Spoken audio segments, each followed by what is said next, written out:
Ok, lâu dương miền video mỗi lệ cái nạ tha vừaអំពីការផុសនៅ Power Editor ហើយ yeah គឺវាពិតជាល្អខ្លាំងមែនទែនសម្រាប់អ្នកនរគ្នាហើយជាដំបូងគឺយើងចូលមកកាន់Google ឬក៏នៅទូរស័ព្ទយើងអាច download app Kiwi Browser ដើម្បីផុសបាន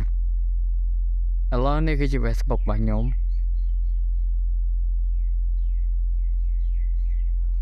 Facebook Boy តែគេយើងណា Facebook របស់ខ្ញុំហើយបន្ទាប់មកយើងបូកមកយើងដើម្បីមក search ពាក្យថា feelfit.com នេះ feelfit.com ហើយបន្ទាប់មកយើងមកមើល website ខាងលើនេះគេដាក់ feelfit.com ដែរអូខេឥឡូវយើងថយក្រោយបន្តិចនេះ feelfit.com ឡើងចុចចំកន្លែងហ្នឹងមកហើយបន្តមកទៀតយើងមកមើលកន្លែងនេះ Feelfit V2 យើងចុចចំកន្លែងហ្នឹងមក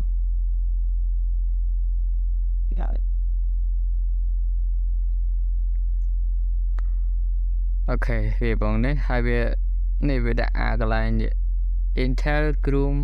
Extension យើងចុចចំកន្លែងហ្នឹងមក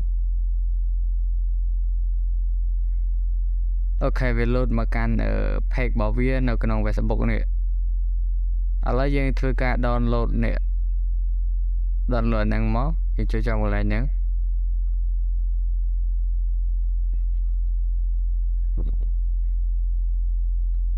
ហើយយើងមើលមកកន្លែងនេះចុច download ហ្នឹងទៅអូខេយើងចង់ដាក់កន្លែងណាក៏បាននេះគឺការ download ចាស់របស់ខ្ញុំលុបវាចោលអស់ទៅ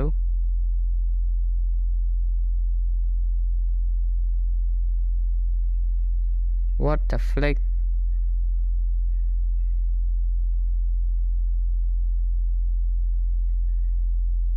ឥឡូវយើងធ្វើការ download ថ្មីរបស់យើងនេះ Yeah download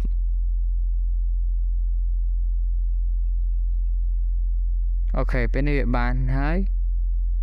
យើងចុចកន្លែង tray 3នេះ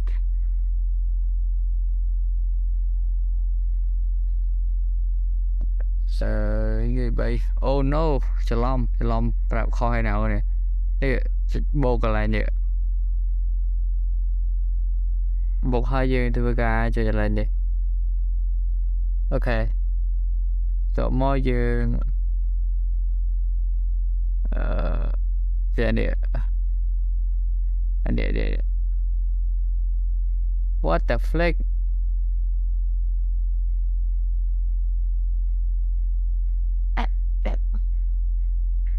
អូកន្លែងនេះធ្វើការចុចកន្លែងនេះហើយតមកយើងទៅរក file ឲ្យយើងបាន download វិញណាខ្ញុំទៅ file មានកន្លែងណានេះ No នេះចុចចំកន្លែងនេះមក select យកតែម្ដងមក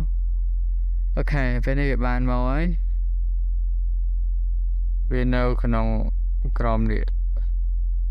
អូខេខ្ញុំបូកវាចេញមកជារូបរាងអញ្ចឹងហើយបន្ទាប់មកខ្ញុំចុចចំកន្លែងវានឹងតែម្ដងទៅ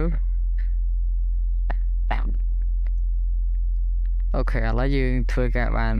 សម្រេចបានមួយហើយវានៅមានវគ្គជាច្រើនទៀតអានេះគឺជា Facebook របស់ខ្ញុំ Facebook Boy ហើយយើងធ្វើការ get start email របស់យើងគឺក៏ Gmail គឺអាន Gmail ជាងអាន email គឺសាច់តែយើងអូខេឥឡូវវាបានភ្ជាប់ហើយហើយបន្តគឺយើងចុចពាក្យ use this tool នេះអូខេ